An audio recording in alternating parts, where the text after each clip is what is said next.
Hello, everybody. I was waiting for it to come through, and it didn't. Right, we have some transfer news. Stephen Howson, Stretford Paddock, you know the face, you know the channel. We all thought, nice, quiet Saturday evening in front of the TV. We were just about to go and do post-match pod for Stretford Paddock at 3 wins out of 3, in case you was wondering. So you can come and check that out after we finish this. But Edinson Cavani, in the middle of us preparing to do that and in the middle of us waiting for our pizza to arrive, appears to have been announced. Seen it with Alex Shaw of ESPN, and my exact words was, why am I trusting ESPN on that? Moments later, we've seen Mohamed Bouhafsi, and here's what is being said, because I'll go with what Bouhafsi's saying over the others. As announced by the Spanish press, Edinson Cavani will join Manchester United. He travels through the night. I mean, it's a bit dramatic. It's only an hour away. To Manchester, to #Manchester, and will have the medical examination tomorrow. Contract until June 2022. He will find the park, and PSG October 20th. I think that means he comes back to the park and PSG in October. So Manchester United have appeared to have been doing some business. Now, people line up in two camps on this. Why are we signing a Freeman's? Which is a perfectly valid question to have. And another one going, well, and I think I'm in that camp, actually. Do you know what? No, I'm not. I'm actually not 100% sure which camp I sit in, or if I'm in a third camp of anyone that's just like, well, fuck it, we needed to sign somebody. This isn't a £120 million signing. He also isn't going to play right wing. He is going to add depth to the forward line, something different to the forward line, some experience to the forward line. And on a free transfer, not majorly against it, in all honesty. He's going to come in on a lot of cash. He's only on a 2-year deal, but it is a free transfer. I honestly thought Solskjaer was going away from those kind of signings. If this is all he's been left with, this is all he's been left with. Still a hell of a footballer. The last player that we got, he was older than this, actually, in Zlatan, didn't do too badly for us. Hopefully Cavani can have a similar sort of impact. Still been scoring basically a goal a game in a Paris Saint-Germain shirt. Yes, it's in Paris and it's obviously an easier league. But even if he comes up with half that, that's a fantastic return on a free transfer. The other half of me goes, well, hang on, are we getting free transfers because, yeah, that's it. All summer I've been saying, United need 3 or 4 signings. So if this doesn't take away any budget from bringing in someone like Sancho, or today we was even linked with Ocampos, and you know, I'm not mad at that either, if I'm being completely honest with you guys. Hang on, have Salford just won? It's all going off. I think Salford Reds might be going to Wembley. Oh, shit. Oh, man. Fucking hell, can't even go. 2020 strikes again. Fucking the only time Salford have been at Wembley in my lifetime, I can't go. Anyway, Cavani, sorry. So it's now I've got Twitter open here and I'm looking at all the different verified accounts. Everyone's gone for it. All the different journalists have now jumped all over the bandwagon. This seems like it's done. A couple of the journalists are saying announcement due in the next day or two. But get in the comments, let me know what's your thoughts on this. Is this a panic buy from United? Is this a good bit of business? Is anyone actually thinking, do you know what, good bit of business, that free transfer? Is anyone thinking that?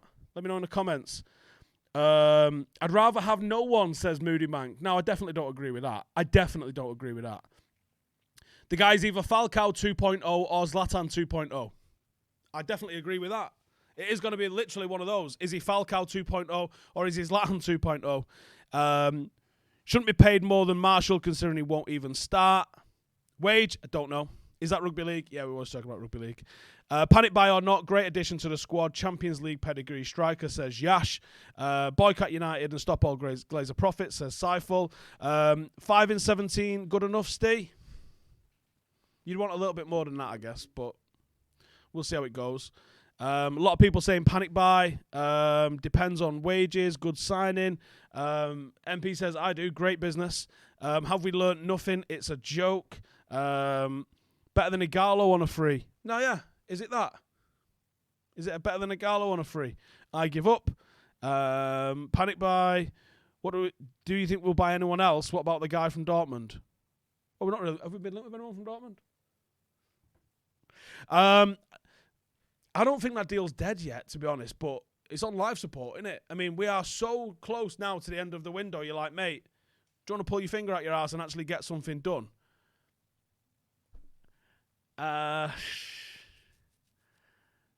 I will be very disappointed if Cavani's the last one through the door. Very disappointed if Cavani is the last one through the door. Keep getting your comments in as well, and we'll read them out. Yeah, another one saying better than Igalo. At least we have options. If anyone thinks this is a good signing, is a joke, goes against everything Ollie is planning, and also a statement from the board that they don't trust Ollie. It might be that. Too many kids in our forward line and a good experience and physical presence, says Archie. How are we going to sell his? Okay, what? Wages are apparently extortionate. I would have expected that, to be fair, but he's not going to be anything like what. He's probably not even on half what De Gea is.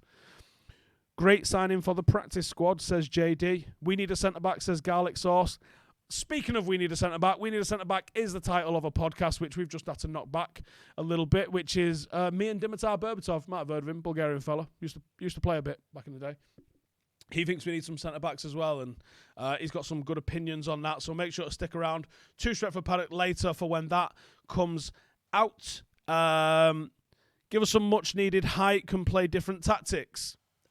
And then for a freebie, yeah, you can't really argue with that. What are the board doing, says Sushant on a super chat. I thought we were clear of these type of signings. So much for turning a corner. Yep, valid. And Liam Rescaller just bangs in a super chat of a $5. Cheers. Squad depth is always good. For me, the squad depth is what I am happy about. I think it might signal like you might not see another forward coming in, though. Because even though, obviously, he's not necessarily...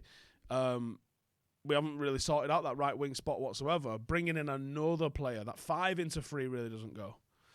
Lots of people saying this finishes Sancho. Cam says we open the shutters, please. What are his wages going to be? I don't know what his wages. Dan James in or out permanently. Sounds weird that, doesn't it? When Leeds are coming for him, United didn't fancy it. Interesting that. We should go for Kante. Would Kante not represent another signing like that? Someone who's definitely now on the downslope of his career, I think. Some people in the comments saying 180k, some saying 200k. I don't know what they are. I haven't seen any reports that I necessarily trust. Lewis McKinnon. Feels like Falcao, Sanchez and Di Maria all over again. Reported massive wages and agent fees. Why even bother? We need to focus on the long term. Can you actually focus on the long term? We'd all love to focus on the long term. But then you see United making youth player signings. People lose the fucking mind.